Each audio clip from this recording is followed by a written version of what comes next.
वेगळेपणा असं नाही, अवनी आणि किरणमध्ये खूप जास्त साम्य आहे. कारण किरण जशी स्वप्नालू आहे, तिला स्वप्नांचं जग खूप आवडतं. मी लहानपणापासून माझ्या आजीकडून गोष्टी ऐकत आली आहे. तशीच ही अवनीसुद्धा आहे. ती स्वप्नालू आहे, स्वप्नांच्या दुनियेत जगणारी आहे आणि ती तिच्या बाबांकडून राजकन्याच्या गोष्टी ऐकत आलेली आहे. आणि आता ती जेव्हा वास्तवातल्या जगात आली आहे, तिचे बाबा तिच्यासोबत नाही आहेत, तेव्हा तिला कुटुंबाची जबाबदारी तिच्यावर येऊन पडली आहे आणि तिला हा स्ट्रगल करायचा आहे बॉस. आणि किरणसाठी म्हणाल तर किरण आता मुंबईत आलेली आहे आणि तिला मुंबईमध्ये स्ट्रगल करायचं आहे. या सगळ्यांमध्ये तिला तिचे पाय घट्ट रोवायचे.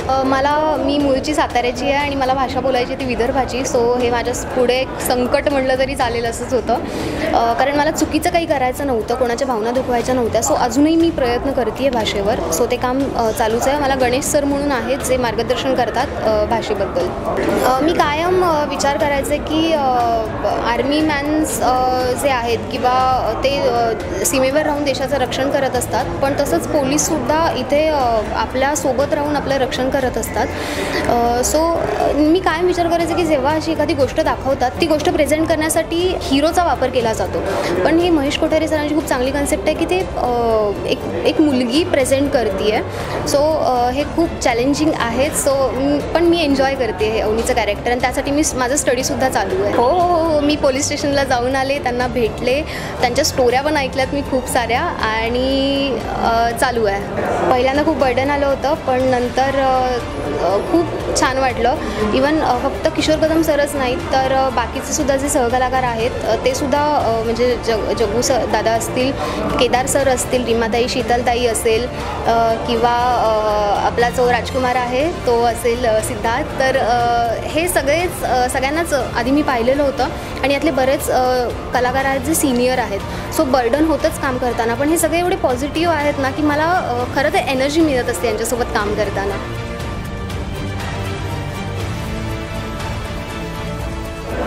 राजकन्या ही खरंच एक राजकन्या आहे आणि तिचा जो प्रवास आहे त्या प्रवासामध्ये जो काय तिचा जो स्ट्रगल सुरू आहे त्याच्यामध्ये जितकी मदत करता येईल तितकी मदत करण्याचा प्रयत्न करत असतो. ॲक्च्युली माझी निवड त्याच्यासाठी पण खूप ऑडिशन झाल्यात आणि ही जेव्हा सिलेक्ट झाली नव्हती त्याच्या आधी मी इतक्या मुलींबरोबर ऑडिशन दिल्या होत्या.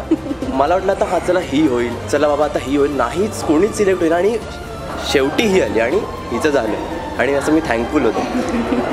आणि माझी ही भूमिका निवडण्यामागचं रिझन म्हणजे ॲक्च्युली पोलिसांना रिप्रेझेंट करणं आणि ह्या वयात कधी विचार पण केला नव्हता. मोठी जबाबदारी आहे, दडपण आहे, पण महेश आपले इन्स्पेक्टर महेश त्यांच्याकडून आपण लहानपणापासून मार्गदर्शन घेत आलो आहोत. पण ही क्राईम बेस्ड सिरियल नाही आहे बेसिकली. ही बॅकस्टोरी आहे याची किंवा आमच्या पर्सनल आयुष्यामध्ये काय काय होऊ शकतं याची ती स्टोरी आहे. शूटिंगचं शेड्यूल म्हणाल तर मी घरी नसतेच आणि हा मला सारखं चिडवत असतो कारण याला सुट्टी वगैरे मिळत असते. याचं लवकर पॅकअप झालं की आम्हाला चिडवत वगैरे असतो, माझ्या जखमेवर मीठ चोळण्याचं काम करत असतो. पण खरं सांगायचं तर मला खरंच वरती स्वतःचं समाधान नाही, पण तिला खरंच खूप आवडतं. ती म्हणते की मला 24 तास मी जरी सेटवर असले तरी तिथेच झोपेन आणि तिथेच सगळं करेन, जे खरंच आहे असं मी मानतो त्याच्याकडून. पण मी तिला खूप असं जेलस करून बाय बाय वगैरे असं करत असतो. पण मी एन्जॉय करते खूप. कारण आमची जी रीमाताई आहे, इन्स्पेक्टर रीमा मॅडम ज्या आहेत आमच्या सिरियलमधल्या, त्या माझ्यासाठी डब्बा आणत असतात. सगळ्यांसाठी खरं तर अवनी हे कॅरेक्टरच एवढं स्ट्रॉंग आहे की तुम्ही जर पाहिलं अवनीला तर तुम्ही नक्की प्रेमातच पडाल तिच्या आणि पुढेही तुम्ही ते कंटिन्यूच कराल. सो मला एवढंच सांगायचं आहे की आत्तापर्यंत जसं तुम्ही माझ्यावर प्रेम केलं तसंच याच्या पुढेही करत राहा. तुम्हाला जयडी आवडली, तुम्ही किरणवर सुद्धा प्रेम करताय, पण तसंच अवनीवर सुद्धा करा, तुम्हाला नक्कीच आवडेल. 11 मार्चपासून सोनी मराठीवर संध्याकाळी 7:30 वाजता तुमच्या भेटीला येते आहे अवनी जयराम भोसले, कॉन्स्टेबल अवनी जयराम भोसले. सो बघत राहा.